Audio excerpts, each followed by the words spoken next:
Esta aldea nace entre los años 1882 a 1885 aproximadamente. Es que resulta que no tenemos protocolos notariales de la adquisición de la tierra, pero sí sabemos por tradición cómo nace y las personas más o menos o las familias que compraron la tierra. Bueno, pero también sería de destacar, y es muy importante, que esta aldea estuvo habitada hace 3.000 años. Sí, 3.000 años. Mira, en los alrededores tenemos el dolmen de la Madrilla, del Cabezo de la Madrilla. Está en la división de los dos términos, de Triguero y de Vera. A un kilómetro aproximadamente. En términos de Bea hay un punto geodésico y exactamente en el mismo punto geodésico está otro dolmen. Un poco más hacia la derecha, la era de la sepultura. Un poco más hacia el fondo, también los baldíos de Bea y el Coto Cabecilla, la era del Duque. En toda ella había el clásico enterramiento en el suelo. Yo recuerdo cuando chico haberlo visto. Y siempre nos decía, no, ahí no se puede tocar, porque ahí está enterrado un moro. Fíjate qué cosa más curiosa. Cuando te encontrabas un pequeño tesorillo o algo, era de los moros. Cuando había un enterramiento, era de los moros. Esa creencia. Bien, pues, como te digo, por lo menos 3.000 añillos los alrededores tienen. Luego, los valverdeños, como el término municipal de Valverde era muy escaso, el terreno malo, pues se extienden en terrenos de niebla, terrenos de Bea, etc. Y sobre todo poblaron las zonas de las alcoleas o los baldíos. Ahí a partir de 1750 y antes ya había valverdeños que pastaban y traían sus cabras, que era el ganado fundamental que tenía en aquella época, hasta prácticamente los alrededores de la aldea. Bien, pues, como dije antes, alrededor de 1882 o así, ocurren unos hechos históricos muy importantes a nivel de la nación. El reinado de Alfonso XII. El reinado de Alfonso XII fue un poco, digamos que tumultuoso, ¿no? Los gobiernos de Sagasta, Cánovas del Castillo, etcétera, etcétera. Lo cual quiere decir que la corona estaba muy falta de dinero. Necesitaba vender tierras que estaban en manos muertas, digamos, que no estaban cultivadas. Y luego, por otra parte, un problema que surge en Francia con los viñedos, la filosera. La filosera se carga todos los viñedos de Francia y España, pues, ¿qué es lo que hace? En cualquier sitio que pudo, plantó viñedos. La Fuente de la Concha está situada aquí en el valle del arroyo del Puerco, aquí nace, era una zona pantanosa, muy húmeda, estaba plagada de zarza, de junco, en fin, en definitiva, que la gente que la compraron tuvieron que trabajar bastante.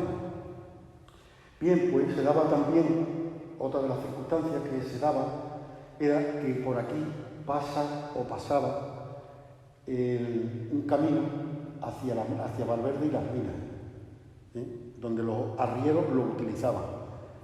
Y por otra parte, un poquito más al sur, estaba el camino viejo de Portugal, el de Lisboa, y un poquito más hacia arriba, más pegando a la aldea, salía una bifurcación que iba a Castillejo, Castillejo fundamentalmente no tanto, pero sí más Las Cruces, Calaña, el Alhorno, la Puebla, las Rayas de Portugal, por esta parte de aquí de Rosario y demás, en definitiva, que era un lugar muy conocido, muy conocido, lugar de descanso de todos los arrieros.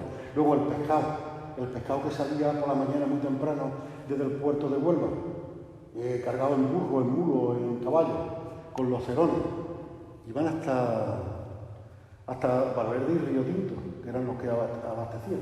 Mi madre me contaba que aquí en la aldea solían parar y dejar el pescado también. Y las caballas, por ejemplo, se vendían al par, dos, venían cogidas por las agallas y se vendían al par. Cosa muy curiosa. Bien, pues nada, yo he indagado que en 1866, en el atlas geográfico del coronel de ingeniero don Francisco Coello de Portugal y Quesada, no recoge a la Fuente de la Corcha ni como aldea, ni como alquería, ni como casería, lo cual quiere decir que para la provincia de Huelva y concretamente para el término de Beas, la Fuente de la Corcha no existe como aldea. Sí, hay un lugar, que es el de Fuente de la Corcha, que hace referencia a una fuente que era abrevadero de los arrieros, donde había un cucharro es un utensilio curvo sacado de los alcornoques, donde la gente bebía. Bien, y por eso se le siguió denominando Fuente de la Corcha. Y bueno, pues nada, estas tierras fueron adquiridas, como dije, a la corona alrededor de 1882 y como consecuencia de lo que he contado antes. Y luego también hay otra cosa. La corona quiere que todas aquellas personas que están en los baldíos de Beas se centralizaran e hicieran una pequeña población de repoblación, como había hecho Carlos III hacía ya 2 siglos o 1 siglo y pico. Bien, pues hay unas primeras 14 familias que compran los terrenos y inmediatamente desbrozan, arrancan las palmas, arrancan toda la maleza y siembran toda la aldea de Beas. Aquí llegaron a tener alrededor de 14 bodegas. Y dicen que también hubo una destilería de aguardiente. ¿Sí? Es verdad, ponían la gente un poquillo y los vinillos, había buenos vinos. La aldea nace, como digo, así.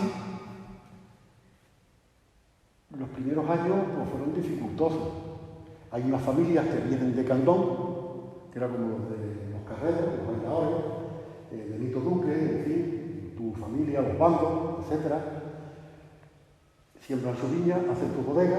Bueno, le hicieron un señor que era Pepe Cordero, que tenía su viña y sus terrenos en Candón y se la vendió posterior a todo, ¿no?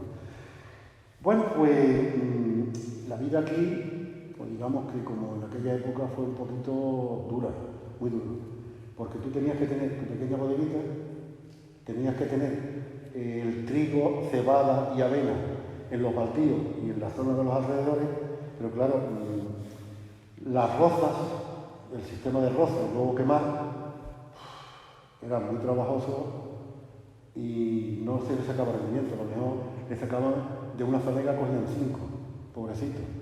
O sea que prácticamente se llevan todo el año arrancando jaras y quemando jaras. Bueno, pero el sistema de rozas lo tenían que completar pues, con sus viñitas, su huerto. Pero hay un detalle que si tuviera tu padre aquí diría, hoy, donde la Fuente de la Corcha fue uno de los lugares más importantes en producción en miel. Miel. Cualquiera aquí tenía 1000 colmenas. Su padre me dijo en una ocasión que él iba a tener más de 1000. Juan el Porra dice, yo tenía 1000 y pico de colmenas. Esa era mi vida y a eso me dedicaba. Dice, vendíamos la miel y la cera, incluso venía un señor de La Palma con un camión y se la llevaba todo. En definitiva, que se completaba también con el pequeño huertecito, donde las patatas nos faltaban, los tomates, esto, aquello, las frutas tenían los membrillos, que era una fruta resistente, las naranjas, aquí se sembraron naranjos procedentes de Santa María de las Cuevas de Sevilla. Ahí estuvo en una época el seminario y una de las familias fundadoras, uno de los hijos fue cura, que luego ya te contaré, que fue don Pedro Moya, que fue el que trajo a la Virgen aquí, que luego ya te lo contaré. Familias importantes aquí pues, fueron también los manteros, que donaron los terrenos de la Virgen. Bueno, pues nada, para no extenderse mucho. En 1900 aproximadamente, España sigue en un problema tanto político como económico de un calado impresionante. Empiezan las guerras de África, en fin, no voy a meter en eso porque son cosas que, en definitiva, tenemos una bonanza, porque teníamos ese complementito de la miel y de los frutos que sacábamos. Cabras, la cabra aquí se dio muy bien porque como los montes eran de Jara, la cabra come muy bien en el monte de Jara. Sin embargo, la oveja, hasta los años 50 o 60, no se introdujo aquí en Las Vegas. Vacas, había vacas, donde se utilizaban para carne y no para la leche. donde iban a las capeas de Beas, a las capeas de Trigueros e incluso hasta Niebla. Hubo bastantes ganaderos aquí. En 1923, con la dictadura de Primo de Rivera, pues se venden de nuevo terrenos que pertenecían al ayuntamiento, a los baldíos y se asientan por los alrededores, como los de Trigueros. Y ahí se asentó mi familia materna. Bien, pues nada, la Fuente de la Corcha se calcula que los 500 600 habitantes tenía. Sí, 500 600 habitantes. La gente del núcleo y la gente de los alrededores. Los baldíos de Beas, las alcoleas, la zona de los baldíos de Trigueros, la zona de Papahigo, Vinagrera, etcétera, etcétera. Se da un hecho importantísimo que le vino a la aldea extraordinario. En 1924, a petición de don Pedro Moya, que fue el cura copárroco de Valverde, que fue hijo de uno de los fundadores de la aldea y que frecuentaba la aldea y que trajo a la Virgen, solicitó a la compañía Alcali, era San Juan del Puerto del Buitrón, con sede central en Valverde, que se le concediera un apeadero primero y una estación después, que es la estación de Payares. Don Pedro murió en 1923 y en 1924 se inaugura la estación de Payares. ¿Qué quiere decir eso? Que las relaciones con Valverde fueron aún más fluidas. En la República, pues hay dos maestras nacionales, pagadas por la República. Me decía mi prima Juana, porque yo me acordaba de una que me decía mi madre, doña Dolores y doña Blanca. Entonces toda la gente de los alrededores, incluso de Papahigo, que está a 5 o 6 kilómetros, un día o dos a la semana, o una o dos orillas, venían a recibir clases. Por eso la gente aquí sabía leer y escribir. En los años 40 ya sabemos, hambre y hambre. Aquí la verdad que le quitamos el hambre a muchos familiares nuestros de Valverde, porque aquí por lo menos teníamos unas colmenas y producíamos la miel, teníamos 3 higueras que producíamos los higos secos, la cabra que te daba la leche y el quesito,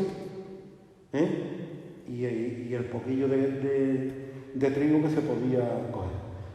Luego en los molinos de aquí, de la ruta de los molinos de Bea, ahí se molía, aquí se solía moler. Bien, pues nada, no pasamos, digamos que mucha escasez. La vida continúa también basándose en lo mismo, en la agricultura, la ganadería, un poquito de huerto, la miel, etcétera, etcétera. En el año 1942 se forma la primera hermandad, Antonio Abad Bermejo, que como no había hermandades, pues él se encargaba de hacer todos los actos religiosos de la Virgen. La vida continúa en el año 1950. Yo recuerdo que en el año 1950 aún existía el racionamiento. Bueno, yo no me acuerdo porque yo no había nacido, ¿no? Pero en el 60, que yo tenía ya 8 o 9 años, sí me acuerdo que había racionamiento. Como los delegados que mandaba el régimen era para requisarte los productos que tú tuvieras o que pudieras traficar con ellos o vender, la gente decía que vienen los delegados. Y guardaban las cosas en las pilas de leña. Las pilas de leña eran el montón de leña de jara que se utilizaba para calentarnos el verano.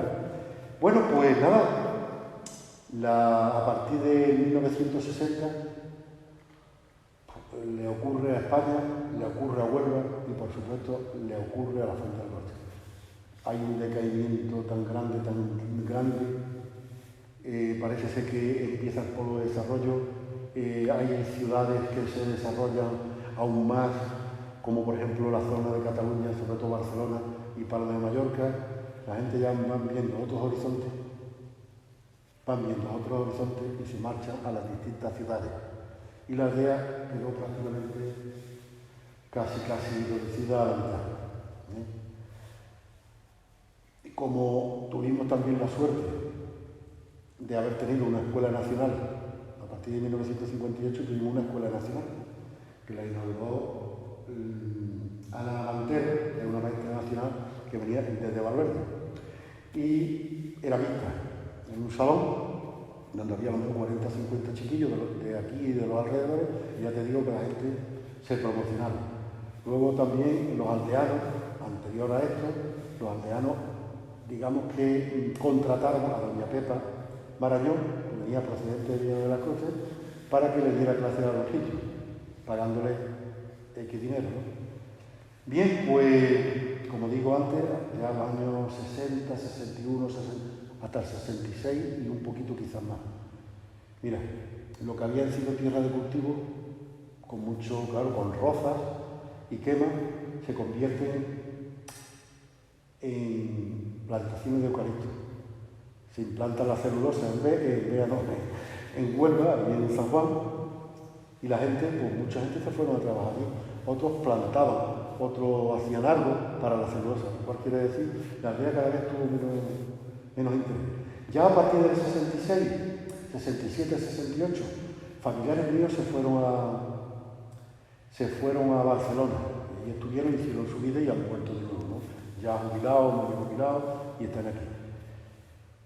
Pero claro, ¿qué pasaba con las viñas?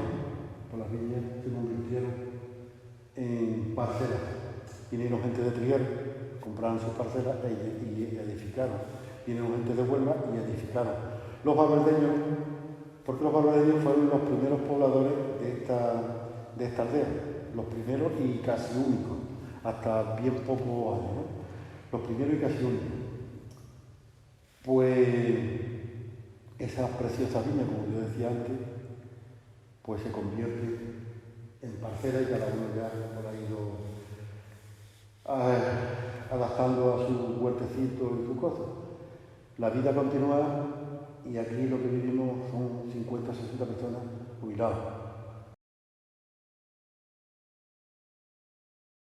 La alcaldía siempre quiso tener un representante, o alcalde pedáneo aquí. El primer alcalde pedáneo que hubo fue Manolito Romero, le llamaban el Chocolín, el Chocolín. Fue precisamente en la Guerra Civil. Luego en la posguerra estuvo José María Macías, llamado el de López, que ejerció un hombre sabio que le gustaba mucho la literatura, le gustaba leer, le gustaba escribir. Luego, después de José María, Pedro Bando, que estuvo más de 15 años. Después de Pedro Bando, entró Luciano Macías. Y después de Luciano Macías fue su padre. Su padre tuvo, no me acuerdo cuántos años tuvo, era Juan Calleja Lorca. En su época tuvimos el honor de disfrutar de agua corriente. Teníamos unos pozos y pagamos la red, eso lo hicimos nosotros, y formamos una mancomunidad de agua y teníamos agua corriente. Eso fue un logro bastante importante. Posterior a ello, pues como alcalde o representante del municipio, estuvo Antonio Conde. Posterior a él entró Carmen Bautista, Carmen Bautista y José Bermejo. En la actualidad no hay alcalde pedáneo. Los dólmenes, eso hay que visitarlo. Uno está expoliado, el otro las piedras están tiradas por la máquina porque en 1960 y algo, cuando se sembró los baldíos, se sembraron de eucalipto, vino el tío de la máquina, como no sabía nada, cogió las piedras más feas, ¡pum! Le pegó un porrazo, una las partió y otra las esparció. En definitiva, hicieron barbaridades. Esa sepultura que yo dije que estamos en la tierra, que nuestros antepasados nos habían dicho que no se tocara, se las cargaron. En definitiva, esto es un punto de interés de la iglesia parroquial, que creo que aquí es muy bonito, aunque lo voy a contar después, pero ahí tenemos un documento de indulgencias plenarias por el Papa León XIII en 1888. Luego lo contaré cuando hable de la Biblia. En fin, ¿qué puntos de interés más tenemos? Pues Santa Ana fue un convento franciscano, donde ahí se sembraron los primeros naranjos mandarinos de toda Andalucía, que vinieron de la India, y lo trajeron a través del puerto de Santa María, vinieron aquí y se sembraron en ese huerto. Curiosísimo. Eso me lo ha contado nuestro querido amigo y tesorero, y secretario, don Manuel Pulido. El día de cuadro de esas vacas pastando es un verdadero placer. La ganadería de los Millares, del veterinario de Beas, Martín se llama. Lo tiene unas vacas ahí también bonitas, y es muy bonito ver también la ganadería de él, aunque no son vacas bravas, pero muy bonitas. En fin, esos son los sitios que yo veo más de interés. Tenemos también el antiguo convento de San Antonio de Padua, que también fueron exclaustrados en la desamortización de Mendizábal, allá por los años 1840. Son lugares para ir a ver, de interés. Hay todavía un pozo, el pozo del convento, donde tiene la imagen de San Antonio. Y eso es muy bonito. Había gente que venían aquí. Y la imagen de San Antonio, cuando fueron los monjes exclaustrados, la imagen fue trasladada a Valverde. Y desde Valverde a la Peñuela, como patrón. No es el que tienen ahora, fue el antiguo, el pequeñito. La imagen de San Antonio. Y los de Santa Ana eran de los carmelitas descalzos de Trigueros. También un lugar de interés, para ir a verlo. Se ve todavía parte del convento, que aquí hay cosas muy bonitas, los baldíos de Bea, paraje natural. En fin, con esto, para no extenderme mucho, venga.